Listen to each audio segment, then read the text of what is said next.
Uncle please हमारी help करो।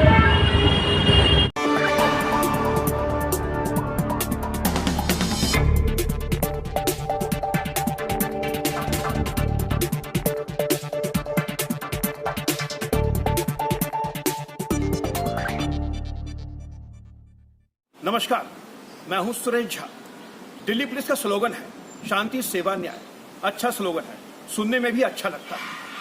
Delhi police commissioner Rakesh Asthana ने जब से कार्यभार संभाला है, पुलिस महकमे में व्यापक पैमाने में बदलाव नजर आया है। क्योंकि पुलिस कमिश्नर दिल्ली की एक एक चीज को दुरुस्त करना चाहते हैं ताकि दिल्ली वालों को अच्छी कानून व्यवस्था मिल सके, दिल्ली वाले अपने आप को सुरक्षित महसूस कर सके। उनकी इस दूरदर्शी नजरिए को लोग सलूट करते हैं। लेकिन कहीं ना कहीं उनकी जो माथक तो काम करने वाले कर्मचारी और अधिकारी हैं, वो आज भी पुराने ढर्रे पे काम कर रहे हैं। वो अपनी मनमानी करते, वो सुनते नहीं हैं।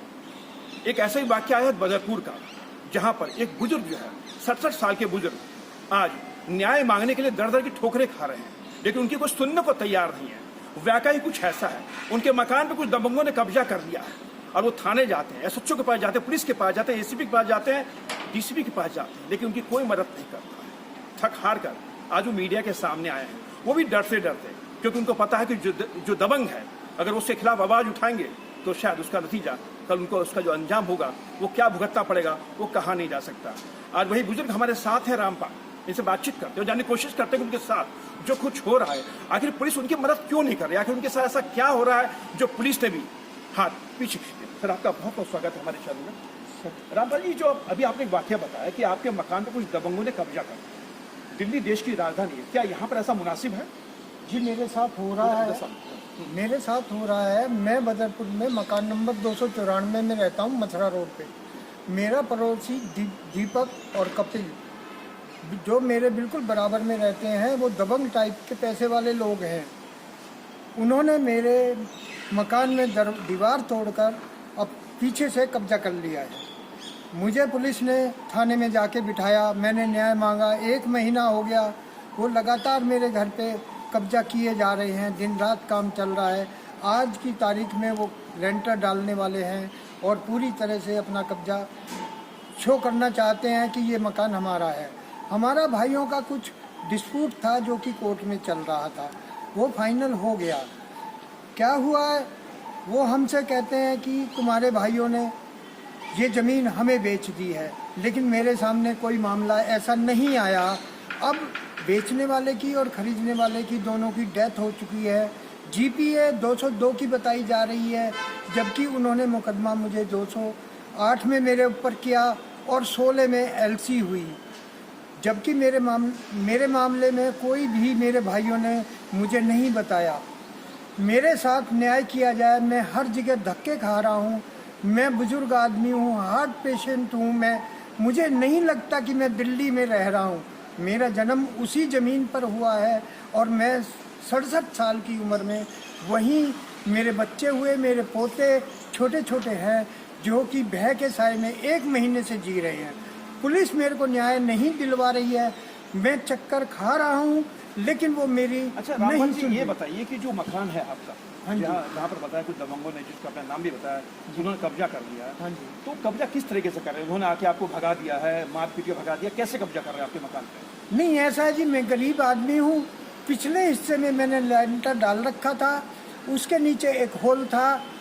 पिछले हिस्से में 2 कमरे थे जो मेरे फादर ने कंस्ट्रक्शन किए थे। मेरे पास पैसा नहीं है जो कि मैं उन्हें आगे काम को बढ़ा सकता।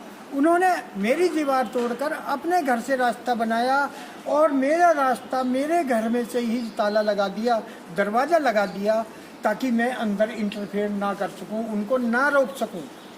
मैंने सबको दिखाया, पुलिस को पीसीआर कॉल किया, बार बार पीसीआर कॉल किया, लेकिन उन्होंने मुझे कोई हेल्प नहीं करी और ना ही उनको कुछ। अभी जो हमने जो वीडियो देखा है जिसमें दिखाया जा रहा है कि वो मकान जो आपके बगल में जो पड़ोसी है उन्हें दीवार तोड़ के साथ एंटर किया है, तो आपने पुलिस से मदद नहीं मांगी? आपने पुलिस को कॉल नहीं की, पीसीआर कॉल नहीं की आपने? मैंने समय समय पर पीसीआर कॉल की है, उनको लिखित कंप्लेंट भी दी है, सब कुछ किया है। कल रात का ही वाकया है, पीसीआर कॉल आई। पीसीआर कॉल आने के बाद उन्होंने कहा कि हम काम बंद नहीं करवाएंगे। वहीं थाने का एक विवेक विवेक गौतम नाम का कोई इंस्पेक्टर है, उन्होंने कहा पीसीआर वाले को, कोई खान थे जो आए थे पीसीआर पे, वो ये कहते हैं इनको काम करने दो। रात के 11 बजे का वाकया है, वो आए थे लेकिन उन्होंने नहीं रोका काम। चलिए, आपकी मदद एसएचओ नहीं कर रहा है, थाने वाले नहीं कर, लेकिन क्या आपने जो आला अधिकारी हैं, जो डीसीपी है, कमिश्नर हैं, ज्वाइंट सीपी, क्या आपने उनसे भी अपनी बात पहुंचाई, फरियाद की उनसे? नहीं जी, मैंने मीनू चौधरी जो ज्वाइंट सीपी है उनके पास मैं गया था। उन्होंने मुझे समय दिया और आश्वासन दिया कि आपके साथ न्याय होगा, आप चिंता मत करो। उन्होंने डीसीपी साहब को उसी समय फ़ोन किया, लेकिन मैं दूसरे दिन डीसीपी साहब के पास गया और उन्होंने मुझे 5 घंटे अपने ऑफिस में बिठा के रखा। और जब उनका जाने का समय हुआ तो वो मेरे सामने आके बोली कि देखो जी, मैं आपका मामला मुझे समझ में नहीं आ रहा है, मैं मौके पे आऊँगी और मामला आपके आसपास पड़ोसियों से पूछूंगी, तब मैं देखूंगी। उन्होंने मुझे कोई समय नहीं बताया। वो अपना काम पड़ोसी करता जा रहा है, दबंग है, पैसे वाला है। मैं एक मजदूर आदमी, बीमार आदमी, बुजुर्ग आदमी हूँ, मैं कहाँ जाऊँ अगर पुलिस से न्याय ना मांगूं तो? जो पड़ोसी है आपका, उसने आपके मकान को जैसे बताया कि आपके भाइयों को झगड़ा था, उससे सेटलमेंट भी हो गया था, तो भाइयों के झगड़े में वो कहाँ से आ गया? देखो जी, उन्होंने कहा है कि जीपीए बनवाई है, तुम्हारे भाइयों ने बेच दिया। वो 2002 की बताते हैं, मैंने देखा भी नहीं है। और वो लाइट में आई है 2022 में। 20 साल तक वो सोते रहे क्या? जब तक मेरे भाई जिंदा थे तब तक उन्होंने कोई जिक्र नहीं किया। इसमें कुछ ना कुछ तो दाल में काला है। वो मेरी ज़मीन को हड़प के अपनी प्रॉपर्टी बढ़ाना चाहते हैं, क्योंकि मैं गरीब आदमी हूँ, मजदूर आदमी हूँ, मैं कुछ कर नहीं सकता। रामपाल जी, देखा कि वो पड़ोसी जो आपके घर में भी एंटर कर गया, तो क्या उन लोगों ने लोग बिठा रखे हैं? जब काम चलता है तो पुलिस आती है, क्या कहती है आपको वहाँ पे?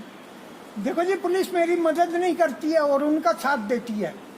कहती है हम नहीं रोक सकते इनको काम करने के लिए। बाबूजी, ये बताइए कि मैं किसके पास न्याय मांगने जाऊं? अगर पुलिस का डिपार्टमेंट ही मेरा साथ नहीं देगा तो मैं किससे न्याय मांगूं? नहीं, पुलिस तो ये कहती होगी मामला कोर्ट का है, कोर्ट में जाइए। हाँ, वो कहते हैं, लेकिन मेरे पास ना पैसा है, ना आदमी है, ना मेरी हालत है। मैं बुजुर्ग आदमी हूँ, कहाँ तक के कहूँगा? नहीं, तो जब पुलिस आपको कहती कोर्ट जाइए, तो क्या पुलिस दूसरी पार्टी को नहीं कहती कि आप भी कोर्ट जाइए? नहीं, उनको नहीं कहती जी। मुझे मुजरिम की तरह थाने में बिठा दिया जाता है। मेरे साथ वो सलूक होता है जैसे मैंने कोई अपराध किया है। मुझे पीसीआर कॉल करने के लिए भी मना किया जाता है कि आप मत करो पीसीआर कॉल, आपको नहीं करना चाहिए, नहीं तो हम आपको बंद कर देंगे, थाने में बंद कर देंगे। एसएचओ साहब ने, राजेश्वर साहब ने 2 बार मुझे ये कहा बंद कर दो इनके बाप बेटे को, दोनों को। बताओ साहब, मैं क्या करूं? न्याय मांगने अगर पुलिस के पास ना जाऊं तो कहाँ जाऊं? ज्वाइंट सीपी मीनू चौधरी जी ने मेरे को थोड़ा आश्वासन दिया था जी, लेकिन उनकी भी बात किसी ने नहीं सुनी। नीचे वाले अधिकारी सब भ्रष्ट है, कोई मेरी बात सुन के राजी नहीं। 1 महीना हो गया है जी। आज पिछले महीने 24/2 को उन्होंने ये दिन दहाड़े डकैती की, ट्रेस पास करके डकैती की। मेरा सारा घर का सामान जो पीछे रखा था सब गायब कर दिया। बताओ जी। तो ये बताइए रामपाल जी, पुलिस आपकी मदद नहीं कर रही है, कोई मदद नहीं कर रहा, तो ऐसे में आप क्या करेंगे? क्या सोचा आपने? मैं क्या करूँगा जी? आत्महत्या के अलावा या अपने बच्चों को बचाने के अलावा मैं कुछ नहीं कर सकता जी। मेरे हाथ में नहीं है, मेरे पास फाइनेंशियली सपोर्ट नहीं है और फिजिकली मैं परेशान हूँ। आपने नहीं बताया कि डीसीपी ने पूरी रिपोर्ट मांगी थी, तो रिपोर्ट में क्या गई, आपके हाथ में गया, या रिपोर्ट में क्या कहा गया? देखो जी, रिपोर्ट में उन्होंने ये कहा कि आपके भाइयों ने जगह बेच दी है, अभी हम इसमें कुछ नहीं कर सकते, आप कोर्ट जाओ। जनाब, एक बात बताइए कि मैं कोर्ट जाके, बुजुर्ग आदमी, क्या वो फैसला देख पाऊंगा? पहली बात तो मैं जाने में समर्थ ही नहीं। मैं क्या करूं? मेरी समझ में नहीं आ रहा कि मैं क्या करूं। और एसीपी साहब कहते हैं एमसीडी में जाओ। बाबूजी, जो डिपार्टमेंट का मैं नाम भी नहीं जानता हूँ, वहाँ जाके क्या करूँगा मैं? बताइए आप। चलिए, आपका बहुत बहुत धन्यवाद। ये थे 67 साल के रामपाल जो हमारे साथ बातचीत कर रहे थे। ये देश की राजधानी दिल्ली है और दिल्ली में अगर ऐसी वाकया हो तो वाकई हमारे लिए शर्म की बात है। हम हर साल वृद्धजन दिवस मनाते हैं वृद्धों के लिए। दिल्ली पुलिस ने एक सेल बना रखा वृद्धों के लिए। उनका ये कहना है कि वृद्ध जो है हमारे देश के धरोहर हैं, उनकी सेवा करना हमारा कर्तव्य होता है। लेकिन ये वृद्ध के साथ क्या कुछ हो रहा है आज पूरा देश देखेगा और देखेगा कि वृद्ध जो है न्याय के लिए दर दर की ठोकरें खा रहा है, उसके मकान पे कब्जा किया जा रहा है, उसके जमीन को फर्जी जिस तरीके से लोग दबंगों ने कब्जा कर लिया है, वो पुलिस से मदद मांग रहा है। लेकिन पुलिस जो है उसकी मदद करने के बजाय इनको ही बंद करने का धमकी देती है। तो देश की राजधानी में अगर इस तरह की हरकत होती है तो वाकई पुलिस के लिए और पूरे समाज के लिए ये शर्म करने वाली बात है। कैंपस राजेश के साथ सुरेश झा, न्यूज़ नेट, दिल्ली।